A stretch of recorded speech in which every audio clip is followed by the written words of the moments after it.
Hai Tribuners, berjumpa kembali dengan Tribun News Podcast edisi hari ini barengan Gilang Putranto di Tribun News Style. Nah, Tribun News Style edisi hari ini Gilang bakal ngomongin seputar Hari Batik Nasional, Tribuners. Hari ini 2 Oktober 2021 diperingati sebagai Hari Batik Nasional. Nah, kita kudu bangga ya sama batik nih Tribuners. Dan kalau bisa jangan cuma tanggal 2 Oktober aja tuh pakai batiknya ya. Nah, sebelum ngomong lebih jauh Tribuners, apakah udah tahu mengapa 2 Oktober diperingati sebagai Hari Batik Nasional? Nah, kalau belum tahu nih, Gilang bakal jelasin ya. Jadi, waktu di tahun 2009, 2 Oktober 2009, batik diterima dengan baik oleh Badan Kebudayaan Dunia PBB UNESCO. Kemudian, setelah selesai sidang keempat UNESCO di Abu Dhabi, UNESCO di tanggal itu mengukuhkan batik sebagai warisan kemanusiaan untuk budaya lisan dan non-bendawi. Nah, jadi itu alasan kenapa tanggal 2 Oktober habis itu diperingati sebagai Hari Batik Nasional. Nah, pemerintah Indonesia sendiri ini menyambut baik dengan menerbitkan keputusan Presiden nomor 33 tahun 2009 dan menetapkan Hari Batik Nasional. Nah, hal tersebut dalam rangka meningkatkan kesadaran masyarakat terhadap upaya perlindungan dan pengembangan batik Indonesia. Nah, oleh karena itu Tribuners, Hari Batik Nasional diperingati setiap tanggal 2 Oktober tuh ya. Nah, kalau kita ngomongin batik, ini kan batik banyak sekali Tribuners motifnya. Mulai dari batik Jawa Tengah, Jawa Barat, juga batik di Indonesia pun banyak banget ya di daerah-daerah tertentu ya. Nah, Gilang bakal kasih tahu beberapa motif ya yang mungkin sering terdengar oleh Tribuners. Filosofisnya apa sih dari motif-motif batik itu? Kalau semuanya gak bakalan cukup ya waktunya, jadi ini beberapa aja nih bakal disampaikan Gilang. Yang pertama, motif Parangkusumo.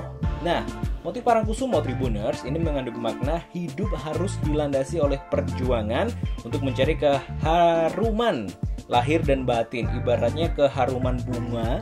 Ini yang di bahasa Indonesia juga berarti kusumo ya, atau kusuma. Nah, kayak gitu Tribuners. Nah, yang kedua ada motif kawung.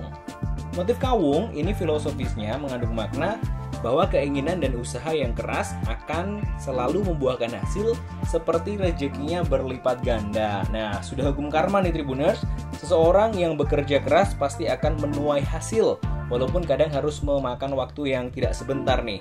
Jadi, kalau motif kawung ini biasanya dipakai tuh cocoknya ini untuk batik-batik kerja, batik-batik seragam untuk pekerjaan kayak gitu ya. Kalau jadi pengusaha, punya karyawan, pengen dikasih batik, batiknya apa tuh? Motif kawung aja, karena ini filosofisnya cocok Tribuners.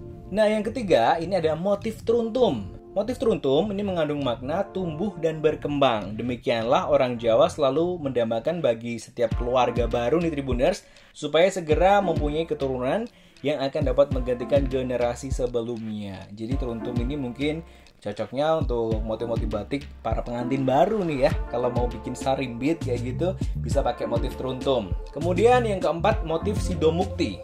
Nah, motif sidomukti Tribuners ini mengandung makna kemakmuran. Demikianlah bagi orang Jawa, hidup yang didambakan selain keluhuran budi, ucapan, tindakan, tentu agar hidup akhirnya dapat mencapai mukti atau kemakmuran ya, baik di dunia maupun di akhirat. Oke. Nah, yang kelima, ini ada motif Megamendung. Nah, ini pasti udah sering banget ya dengar dan juga mungkin familiar sekali dengan bagaimana motif dari Megamendung ini, kayak awan-awan gitu kan ya. Pada bentuk megamendung ini bisa kita lihat garis lengkung yang beraturan secara teratur dari bentuk garis lengkung yang paling dalam, yaitu mengecil, kemudian melebar keluar, membesar, menunjukkan gerak yang teratur harmonis.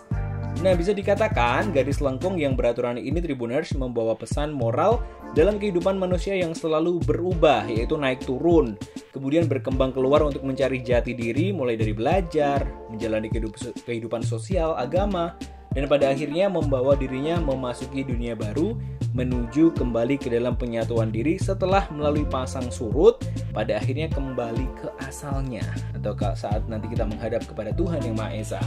Nah, yang keenam Tribuners, ada motif sidoluhur. Motif sidoluhur ini mengandung makna keluhuran. Bagi orang Jawa, hidup memang untuk mencari keluhuran materi dan non-materi Tribuners. Keluhuran materi artinya bisa tercukupi tuh ke segala kebutuhan ragawinya ya, dengan bekerja keras sesuai dengan jabatan, pangkat, derajat maupun profesi yang dijalani Tribuners.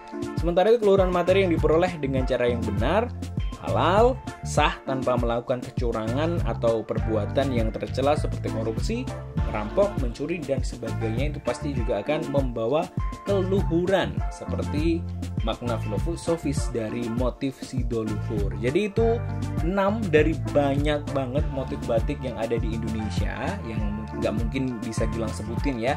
Tribuners bisa cari sendiri motif-motifnya. Kemudian kita ketahui batik itu bisa dipakai di apa aja ya, mulai dari pakaian, terus tas kayak gitu.